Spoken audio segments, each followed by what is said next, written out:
क्या net clear करना आप चाहते हैं और जेआरएफ क्वालिफाई करना आपका ड्रीम है, तो आज आप बिल्कुल सही जगह पर आए हैं, क्योंकि मैं Poonam Sharma, JRF topper with 99.30 percentile in education subject, आज आपको बताऊंगी कि कौन कौन सी स्ट्रैटेजीज को फॉलो कर सकते हैं आप, जिससे आपकी जेआरएफ की जर्नी थोड़ी और इजी हो सकती है। तो चलिए समय बर्बाद किए बिना शुरू करते हैं। सबसे पहला जो आपका स्ट्रैटेजी होनी चाहिए वो ये कि आपको गोल एकदम क्लियर होना चाहिए ना। ये सबसे पहली चीज क्यों है, देखिए, क्योंकि जेआरएफ हम जिस एज में आके करते हैं वहां पे कई सारे फैक्टर्स होते हैं जो हमें डेविएट कर सकते हैं, राइट। तो उन सभी के बीच में अगर हमें सक्सेस को प्राप्त करना है तो हमें सबसे जरूरी क्या चीज होगी कि हम हमारे गोल को सेट करें कि मुझे इस सब्जेक्ट से जेआरएफ क्वालिफाई करना ही है, तभी जाके आपको कहीं ना कहीं सक्सेस के आपके रास्ते खुल सकते हैं। उसके बाद में understand the subject thoroughly. Understand the subject क्यों बोला है, देखिए, यूजीसी नेट का जो सिलेबस होता है, जैसे हम सभी अवेयर हैं या जो न्यू एस्पिरेंट्स आ रहे हैं उनके लिए मैं बता दूं, पेपर 1 और पेपर 2 दोनों का मिला के 20 यूनिट्स हो जाती हैं, जो अपने आप में काफी वास्ट सिलेबस होता है। तो उस सिलेबस को पढ़ने से पहले बच्चे को अगर जेआरएफ क्वालिफाई करना है, अगर आप जेआरएफ क्वालिफाई करना चाहते हैं, तो सबसे पहले आपको अपने सिलेबस के साथ में फेमिलियरिटी बढ़ानी पड़ेगी। आपको अपने सब्जेक्ट को थॉरो स्टडी करना पड़ेगा कि मुझे कौन सा टॉपिक को कितनी डेप्थ के अंदर पढ़ना है, तभी जाके आप कहीं ना कहीं अपने कंटेंट को शुरू कर सकते हैं। आपको तभी पता चल सकता है कि मुझे कौन से सब्जेक्ट की ऑलरेडी नॉलेज है और कौन से सब्जेक्ट को मुझे और ज्यादा समय देने की जरूरत है। उसके बाद plan smartly and not just hard. देखिए, ये ना केवल जेआरएफ के लिए, इवन अगर आप अपनी लाइफ में कोई भी काम करना चाह रहे हैं, तो this is one of the most important strategy जो आप सभी को फॉलो करनी चाहिए, जो मैंने भी अपनी जेआरएफ जर्नी में फॉलो की थी। क्योंकि जॉब के साथ साथ जेआरएफ की प्रिपरेशन करना इज नॉट दैट इजी। उसके लिए हमें क्या जरूरत होती है, स्मार्ट के हार्ड वर्क के साथ साथ स्मार्ट वर्क करने की भी। क्योंकि देखिए, जिस एज में या जिस टाइम पे हम जेआरएफ प्रिपेयर कर रहे होते हैं, या तो ऑलरेडी हम किसी सर्विस में होते हैं, किसी जॉब में अपने आप को बिजी रखते हैं, या फिर ऑलरेडी हम स्टडीज में होते हैं। तो एक साइड कॉलेज का भी प्रेशर होता है, जॉब का भी प्रेशर होता है, एंड इवन कुछ कैंडिडेट्स के लिए फैमिली का भी प्रेशर होता है। तो उस प्रेशर को कम करने के लिए हमें स्मार्ट स्टडीज की जरूरत होती है। अब स्मार्ट स्टडीज हो कैसे सकती है, सबसे पहले हमें राइट स्टडी मटेरियल को चूज करना होगा। Now right study material choose करना इतना जरूरी क्यों है, why is it so important. देखिए, जब मैंने अपने जेआरएफ की प्रिपरेशन शुरू की थी ना, तो वहाँ पे काफ़ी, जब मैं मार्केट में सर्च डाउन कर रही थी कि कौन कौन सी बुक्स मैं रेफर कर सकती हूँ, कौन कौन से गाइड्स में रेफर कर सकती हूँ, एंड इवन मैंने काफ़ी सारे कोचिंग इंस्टीट्यूशंस को भी रिव्यू किया कि कहाँ पे मुझे बहुत अच्छे एजुकेटर्स मिल सकते हैं, जिसकी वजह से मुझे ज़्यादा कंटेंट जो है मार्केट से ढूंढने की कोशिश ना करनी पड़े। इसके लिए मैंने क्या किया, तो जब मैं ये ढूंढ रही थी, तो मुझे लगा कि मार्केट में इतना वास्ट कंटेंट अवेलेबल है, स्पेसिफिकली फॉर पेपर 1, क्योंकि ये बहुत ही कॉमन पेपर होता है सभी के लिए, एंड दैट पेपर 2 ऑल्सो, क्योंकि एक चीज की आपको कई सारे बुक्स मिल जाएंगी। इंपॉर्टेंट इसकी आपको उनमें से कौन सा चूज करना है जो आपको आगे हेल्प करेंगी। तो राइट स्टडी मटेरियल चूज करना is one of the most crucial step in our JRF journey. अब सपोज हमारे पास राइट स्टडी मटेरियल्स तो आ गया है, हमने ढूंढ लिया, चाहे हमने इंस्टीट्यूशंस ले लिए, चाहे हमने बुक्स ले लिए हैं, बट अब उनको पढ़ेंगे कैसे हम, क्योंकि कई बुक्स होती हैं जो काफ़ी ज़्यादा थियोरी को कंटेन करती हैं, कई होती हैं जो खाली एमसीक्यूज कवर करती हैं। तो अब हमने जो स्टडी मटेरियल लिया है उसको हमें कवर किस हिसाब से करना है, जिससे हमारी कंसेप्चुअल क्लैरिटी हो जाए। क्योंकि देखिए, जब भी हमें जेआरएफ या कुछ इस तरीके के हायर लेवल के एग्जाम्स क्रैक करने होते हैं, तो हमारे पास एक कंसेप्चुअल क्लैरिटी का होना बहुत ज्यादा जरूरी होता है ना। कंसेप्चुअल क्लैरिटी के लिए दो चीजें हो सकती हैं।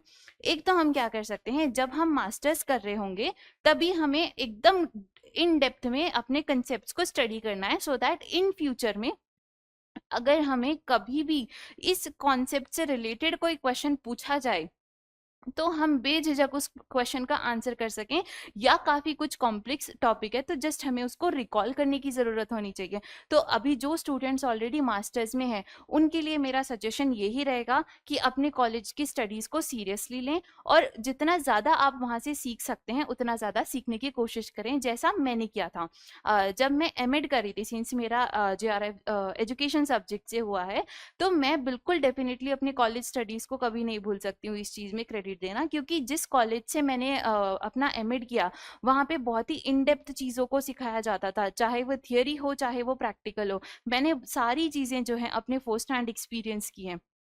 तो वही मैं आप लोगों को भी सजेस्ट करना चाहूँगी कि अपनी कॉलेज स्टडीज़ को इतना लाइटली ना लें कि कॉलेज तो अभी हम स्किप कर देते हैं, बाद में अगर हमें कोई एग्ज़ाम लिखना होगा, उसके लिए हम किसी कोचिंग को रेफ़र कर लेंगे या सेल्फ स्टडीज़ को प्रिपेयर कर लेंगे। बिकॉज़ ट्रस्ट मी, जो चीज़ आप कॉलेज में सीख सकते हो, वो आप किसी भी कोचिंग इंस्टीट्यूशन से या किसी भी सेल्फ स्टडी से या इवन किसी भी आप और मोड पे नहीं सीख सकते। हाँ, कोचिंग इंस्टीट्यूशंस का या सेल्फ स्टडीज़ का या गाइड्स का काम होता है आप लोगों को एक डायरेक्शन देना, तो वो आप वहाँ से बिल्कुल सीख सकते हैं। उसके बाद में practice, practice and practice. Now why 3 times practice मैंने आपको यहाँ लिख के दिया है। देखिए, इसके पीछे जो मेरा रीज़न है वो ये, फर्स्ट प्रैक्टिस हमारी है एमसीक्यू बैच के लिए, सॉरी एमसीक्यूज़ के लिए। MCQ in the sense multiple choice questions. जब भी हम क्या कर रहे हैं, देखो, जब मैं प्रिपेयर कर रही थी तो मैंने क्या किया था, मैं एक कॉन्सेप्ट पढ़ती थी एंड देन उस कॉन्सेप्ट से रिलेटेड मुझे जितने भी एमसीक्यूज मिल पा रहे थे, या इवन जब मैं थियरी पढ़ रही थी तो मैं अपने क्वेश्चंस खुद बनाने, फ्रेम करने लग जाती थी कि इस क्वेश्चन से मुझे, इस कॉन्सेप्ट से मुझे इस टाइप के क्वेश्चंस आ सकते हैं। तो आप भी ये अप्रोच फॉलो कर सकते हैं। फॉर एग्जाम्पल, अगर मैंने फैलिसी पढ़ा पेपर 1 के अंदर, जो एलआर यूनिट अपनी है उसके अंदर अगर मैं फैलिसीज पढ़ रही हूँ, तो सपोज मैंने पढ़ी स्ट्रॉमन फैलिसी, तो स्ट्रॉमन फैलिसी के मैं कुछ ऐसे एग्जाम्पल्स अपने सराउंडिंग से कोट करने की कोशिश करती थी जिसके अंदर मुझे ये पर्टिकुलर फैलिसी दिखे। और कभी कभी ऐसा होता था कि मैंने सपोज कुछ और स्टेटमेंट क्रिएट कर लिया जिसमें स्ट्रॉमन फैलिसी नहीं हो कि कोई और फैलिसी है। तो यहाँ से मुझे दो चीजें क्लियर हुई कि कौन सी जो स्टेटमेंट है उसमें से मुझे करेक्ट आंसर फिल्टर आउट करना है और कौन सी स्टेटमेंट में से मुझे इनकरेक्ट आंसर फिल्टर करना है। तो आप भी बिल्कुल इस अप्रोच को फॉलो कर सकते हैं। सेकेंड प्रैक्टिस जो मैंने की थी वो पीवाईपीज है। पीवाईपीज बहुत ही इंपॉर्टेंट पार्ट होते हैं, उसको हमें कभी भी स्किप नहीं करना चाहिए। देखिए, रीजन इसकी एनटीए के पास में बहुत ही लिमिटेड सिलेबस होता है, राइट। पेपर 1 में 10 यूनिट्स हैं, पेपर 2 में भी 10 यूनिट्स हैं। ज़्यादा एनटीए वेरिएशंस कहाँ ला सकता है, कुछ ऐसे टॉपिक्स होते हैं जो ट्रेंड बेस्ड होते हैं, जिनके अंदर रीसेंट अपडेशंस होते रहते हैं, राइट। तो उन टॉपिक्स को छोड़ के बाकी सिलेबस तो हमारा स्टैटिक हो गया ना। तो एनटीए क्या कोशिश करेगा कि सेम टॉपिक में से डिफरेंट डिफरेंट टाइप के क्वेश्चंस को फ्रेम करेगा, बट टॉपिक सेम रहेगा। वो आइडिया हमें कहाँ से मिलेगा, ज़्यादा फ्रीक्वेंट टॉपिक्स को निकालने का, या ज़्यादा फ्रीक्वेंट टॉपिक्स को पहचानने का तरीका हमें कहाँ से मिलेगा, जब हम पीवाईक्यू प्रैक्टिस कर रहे होंगे। तो एक तो हो गया हमारा एमसीक्यू, एक हो गया हमारा पीवाईक्यू, राइट। उसके बाद में थर्ड प्रैक्टिस की जो मैं बात कर रही हूँ वो है सिमुलेशन प्रैक्टिस। देखिए, अगर आपने कल का इंटरव्यू देखा हो तो आपने उसमें भी देखा होगा कि मैं सिमुलेशन प्रैक्टिस की बात कर रही हूँ। आज मैं फिर से बताती हूँ कि सिमुलेशन प्रैक्टिस है क्या। सिमुलेशन का मतलब होता है जो चीज़ नहीं है उसको आप फॉल्सली क्रिएट कर रहे हो। इन द सेंस, जैसे मैं क्या करती थी, जब भी मेरा एग्जाम होता था तो उसके 15 से 20 दिन पहले मैं जो एग्जामिनेशन हॉल में सेटअप मिलता है वो सेम सेटअप में अपने घर पे क्रिएट करती थी। टेबल पे कंप्यूटर या लैपटॉप जो भी आपके पास अवेलेबल है आप उसको रखिए, स्टूल रखिए, प्रॉपर टाइम सेट कीजिए कि मुझे 3 आवर्स में ही पेपर अटेम्प्ट करना है, दैट टू 150 क्वेश्चन अटेम्प्ट करने हैं। ना, सिमुलेशन प्रैक्टिस में क्यों कह रही हूँ कि ये बहुत ज़्यादा ज़रूरी है। देखिए, कई बार ना एग्जाम फोबिया हो जाता है, और फोबिया इन द सेंस ये नहीं कि हमें कॉन्सेप्ट्स नहीं आते हैं।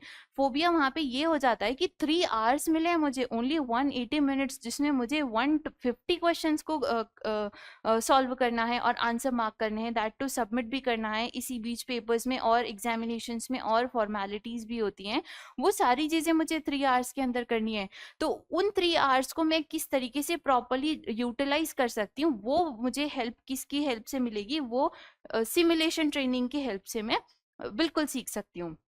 नाउ, उसके बाद आता है स्टे कॉन्फिडेंट एंड कंसिस्टेंस। देखिए ये सारी चीजें हम कब कर सकते हैं, पहली चीज तो जब हमारे अंदर कॉन्फिडेंस है। अब ये दोनों चीजें ना वाइस वर्सा चलती हैं, कॉन्फिडेंस भी और ये सारे अप्रोचेस भी, क्योंकि जब तक आप इनको फॉलो करते हुए अपने अगले स्टेप तक पहुंचते हो तब तक आपके पास कहीं ना कहीं कॉन्फिडेंस बिल्ट हो जाता है, क्योंकि अभी तक आपने थियरी क्लियर कर ली है, थियरी पढ़ लिया, आपकी कॉन्सेप्चुअल क्लैरिटी है, और साथ ही साथ आपने एमसीक्यू सॉल्व कर लिए, तो इससे आपके अंदर कॉन्फिडेंस बूस्ट होता है कि इस टॉपिक से अगर मेरे पास किसी भी टाइप का क्वेश्चन आ रहा है, let it be assertion reason, let it be match the following, और इवन किसी भी टाइप का क्वेश्चन आ रहा है तो आप उसको सॉल्व कर सकते हैं, ये भी आपके अंदर कॉन्फिडेंस आता है। बट ये कॉन्फिडेंस कहाँ से आएगा, जब आपके अंदर कंसिस्टेंसी होगी, because consistency is the key to success. ठीक है, जब तक आपके अंदर निरंतरता नहीं है, आप कुछ भी अचीव नहीं कर सकते हैं। तो निरंतरता अपने प्रयास में बिल्कुल बनाए रखिए और आपका जेआरएफ भी बिल्कुल एक दिन जरूर क्लियर होगा। एंड होप सो अगर आप इन अप्रोचेस को फॉलो करते हुए चल रहे हैं तो डेफिनेटली नेक्स्ट साइकिल में आपका भी जेआरएफ क्लियर होगा। उसके बाद टाइम मैनेजमेंट। देखिए टाइम मैनेजमेंट एक बहुत ही इंपॉर्टेंट फैक्टर है जब भी हम जेआरएफ की बात करते हैं। क्यों है, क्योंकि जेआरएफ या तो हम नेट की प्रिपरेशन जो है अपनी स्टडीज के साथ में करते हैं या जॉब के साथ करते हैं, या इवन कुछ फीमेल एस्पिरेंट्स हैं या इवन मेल एस्पिरेंट्स हैं जो शादी के बाद में अपनी स्टडीज को कंटिन्यू करते हैं फॉर नेट। तो उनको टाइम मैनेजमेंट की बहुत ज़्यादा ज़रूरत होती है, बिकॉज उन्हें अपनी बाकी रिस्पॉन्सिबिलिटीज भी देखनी है, अपनी स्टडीज भी देखनी है और जेआरएफ की पढ़ाई भी करनी है। तो यहाँ पे टाइम मैनेजमेंट और एक्यूरेसी दोनों ही एक इम्पॉर्टेंट फैक्टर प्ले करते हैं। अब ये टाइम मैनेजमेंट आप कर कैसे सकते हैं, देखिए आपको ना कुछ ऐसा स्टडी प्लान बना सकते हो आप जो आपके लिए फीजिबल हो। हम अक्सर स्टडी प्लान्स तो स्कूल से ही बनाते हुए आ रहे हैं, लेकिन वहाँ पे क्या होता था, हम एक स्टैंडर्ड बना लेते थे कि मुझे इस पर्टिकुलर टाइम पे उठना है, इस पर्टिकुलर टाइम पे खाना है, इस पर्टिकुलर टाइम पे सोना है, 2 आवर्स की स्टडी करनी है। हम वहाँ पे चीज़ों को थियोरिटिकली सोचते थे, आइडियली सोचते थे कि हमें ये करना है, बट रियलिटी इज डिफरेंट। तो हमें अभी जो प्लानिंग करनी है अपना टाइम मैनेजमेंट के लिए, अभी जो स्टडी प्लान बनाना है वो रियलिटी पे बेस्ड बनाना है। हम सभी की दिनचर्या अलग अलग है, तो हम सभी का प्लान भी अलग अलग होना चाहिए। तो आप किसी और के प्लान को फॉलो ना करते हुए अपने अकॉर्डिंग एक स्टडी प्लान तैयार करें जो आपके लिए फीजिबल हो। देख अगर आपको आधे घंटे का टाइम मिल रहा है तो आप बिल्कुल ये ना सोचे कि मेरे पास तो हाफ एन आवर का टाइम है, मैं इसमें क्या ही पढ़ सकती हूँ। देखिए आधे घंटे में आपका एक कॉन्सेप्ट क्लियर हो सकता है। अगर आपका कॉन्सेप्ट क्लियर है तो आधे घंटे के अंदर आप एक टॉपिक की एटलीस्ट 20 क्वेश्चंस को जो है वो मार्क कर सकते हो, 20 क्वेश्चंस को आप सीख सकते हो। तो 30 minutes is not a less time. तो अगर आपके पास इवन 15 मिनट्स भी हैं तो आप उसको कोशिश करिए कि किस बेहतर ढंग से आप उसको यूटिलाइज कर सकेंगे। उसके बाद revise regularly and stay updated, ये भी बहुत इंपॉर्टेंट फैक्टर है, बट ये कब के लिए आता है हमारे पास, जब हम इन स्टेप्स को फॉलो करते हैं और एग्जाम्स के बहुत करीब होते हैं। देखिए रिवीजन ना बहुत ज़्यादा ज़रूरी होता है। कई बार स्टूडेंट्स क्या होते हैं, ये सोचते हैं कि हम एग्जाम टाइम जब आएगा उसके 20 दिन पहले खाली रिवाइज करेंगे चीज़ों को, बट आई थिंक ये गलत अप्रोच है, क्योंकि मैंने भी अपनी फर्स्ट साइकिल में ऐसे ही किया था और may be this is one of the reason कि मैं जेआरएफ नहीं क्वालिफाई कर पाई थी। उस अटेम्प्ट में मेरा खाली नेट क्लियर हुआ था। बट रिवीजन कब करना चाहिए, रिवीजन करने का सही टाइम क्या होता है, सपोज मैंने एजुकेशन सब्जेक्ट की फर्स्ट यूनिट है एजुकेशनल स्टडीज, जिसमें हम फिलोसफर्स पढ़ते हैं, वेस्टर्न एंड इंडियन फिलोसफर्स, हम फिलोसफीज पढ़ते हैं, उसके अलावा भी काफ़ी सारी चीज़ें पढ़ते हैं। तो सपोज मेरी अगर 20 दिन के अंदर ये यूनिट कंप्लीट हो रही है, 20 दिन के बाद में जो भी संडे आ रहा है या फिर 21st डे को ही मैं इस पूरी यूनिट का रिविजन करूंगी।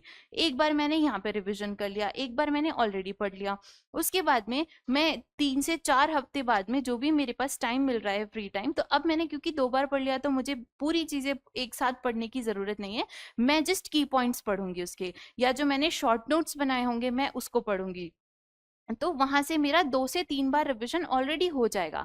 अब फाइनल रिवीजन कब होगा, जब मैं एग्जाम्स दे रही होंगी। इसके अलावा हमारा रिवीजन पीवाईक्यूज की हेल्प से भी हो सकता है, एमसीक्यूज की हेल्प से भी हो सकता है, और हमें अपडेट रहने की सख्त ज़रूरत होती है, क्योंकि देखिए नेट और जेआरएफ के बीच में ना एक बहुत ही फाइन लाइन होती है। इस फाइन लाइन को हमें अगर पार करना है तो हमें क्या करना होगा, जो रिसेंट ट्रेंड्स हैं हमें उसको पकड़ना होगा, चाहे वो टॉपिक की अपडेशन से रिलेटेड हो, चाहे वो एनटी के टाइप ऑफ क्वेश्चन से रिलेटेड हो। हमें हर तरीके के ट्रेंड एनालिसिस पे अपने आप को अपडेट रखना होगा, तभी जाके हम जो है जेआरएफ क्वालिफाई कर सकेंगे। नाउ एक चीज जो मैं आपको और बताना चाहती हूँ, जो आपको बहुत ज्यादा हेल्प कर सकता है, वो ये है कि जब हम स्टडी मटेरियल चूज करते हैं और अपने जब नोट्स बनाने लगते हैं, तो किस तरीके से आप नोट्स बना सकते हैं। पहली चीज, हम दो चीजें अपना सकते हैं।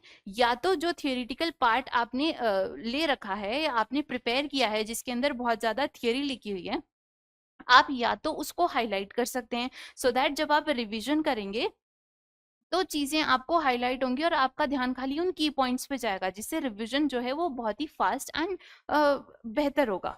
इसके अलावा आप दूसरा काम जो कर सकते हैं वो ये है कि आपने एक यूनिट पढ़ी, उसके नोट्स बना लिए, अब उसके अंदर से शॉर्ट नोट्स आप बना सकते हैं, जो वन लाइनर्स की फॉर्म में हो सकते हैं। या सपोज कोई एक टॉपिक है जिसमें प्रोसेस दी हुई है, तो आप उस प्रोसेस के जस्ट की पॉइंट्स को टिक कर सकते हैं कि आइडेंटिफिकेशन हो गया। जैसे मैं रिसर्च की बात करूँ, तो हम रिसर्च करते कैसे, सबसे पहले एनालिसिस से चीजें शुरू होती है, नीड एनालिसिस होती है, फिर प्रॉब्लम आइडेंटिफिकेशन होता है, फिर हम लिटरेचर रिव्यू करते हैं, देन हम रिसर्च डिजाइन फ्रेम करते हैं, डेटा कलेक्शन होता है, डेटा एनालिसिस होता है, उसके बाद में हम अपना कंक्लूजन देते हैं, उसके बाद हम अपने रेफरेंसेस लिखते हैं। तो ये हमारे रिसर्च के स्टेप्स हो गए। अब जब मैं शॉर्ट नोट्स बनाऊंगी तो इनकी थियोरी नहीं लिखनी है मुझे, मुझे जस्ट ये शब्दों के नाम लिखने हैं, जिससे जब फाइनल मोमेंट में मैं रिविजन करूंगी तो things will be easier for me. तो अब ये हुई हमारी सारी स्ट्रैटेजीज, जिसको फॉलो करके आप जो है यूजीसी नेट जेआरएफ में अपनी जर्नी को सक्सेसफुल बना सकते हैं। इसके अलावा एक चीज और मैं आपको जो बताना चाहती हूँ वो ये है, जो हमने बात की MCQ practice, PYQ practice as well as simulation training की, इसके लिए एक और मैं आपको ट्रिक सजेस्ट करना चाहूंगी, टिप सजेस्ट करना चाहूंगी, वो ये है कि आप अगर कोर्स खरीद रहे हैं तो वेल एंड गुड है, अगर नहीं भी खरीद रहे हैं तो एटलीस्ट आप टेस्ट सीरीजेस किसी कोचिंग की ज्वाइन कर लें। टेस्ट सीरीज से आपको 3 फायदे होंगे। पहला, आपको एमसीक्यू फ्रेम करने में इतना अपना टाइम इन्वेस्ट नहीं करना पड़ेगा, और ना ही पीवाईक्यूज में इतना टाइम इन्वेस्ट करना पड़ेगा, क्योंकि कई बार आपको जो है वो करेक्ट कंटेंट नहीं मिल पाता है, पीवाईक्यूज के सोल्यूशन सही नहीं मिल पाते हैं। तो अगर आपने एक बार एक चीज गलत पढ़ ली तो वो चीज आपको लाइफ टाइम के लिए याद रहती है। तो आपको एक बार में ही एकदम सटीक चीज पढ़नी है, उसके लिए आपको टेस्ट सीरीज जरूर ज्वाइन करनी चाहिए, जिससे आपको एमसीक्यूज ऑलरेडी मिल जाएंगे, पीवाईक्यूज मिल जाएंगे, साथ ही साथ सिमुलेशन ट्रेनिंग जो one of the most important मुझे टिप लगती है वो भी आपको मिलेगी। क्योंकि जब आप ऑनलाइन टेस्ट सीरीज ज्वाइन करते हैं ना, तो ऑनलाइन टेस्ट सीरीज में आपको ऑलरेडी टाइम भी आता है, वहां पे आपका लीडर बोर्ड भी आएगा, तो ये भी आपको फायदा हो गया कि आपको ऑलरेडी रैंक अपनी पता चल रही है। कि अगर सपोज 100 बच्चों ने वो टेस्ट सीरीज खरीद रखी है और आपकी ऑलरेडी फर्स्ट या सेकंड या थर्ड रैंक आ रही है, तो मतलब आप कहीं ना कहीं जेआरएफ के लिए बिल्कुल एलिजिबल है, आप जेआरएफ के बहुत ज्यादा करीब हैं। तो बिल्कुल आपको टेस्ट सीरीज खरीदनी चाहिए, जिससे आपका ये वाला फैक्टर तो जो है वो एकदम क्लियर हो।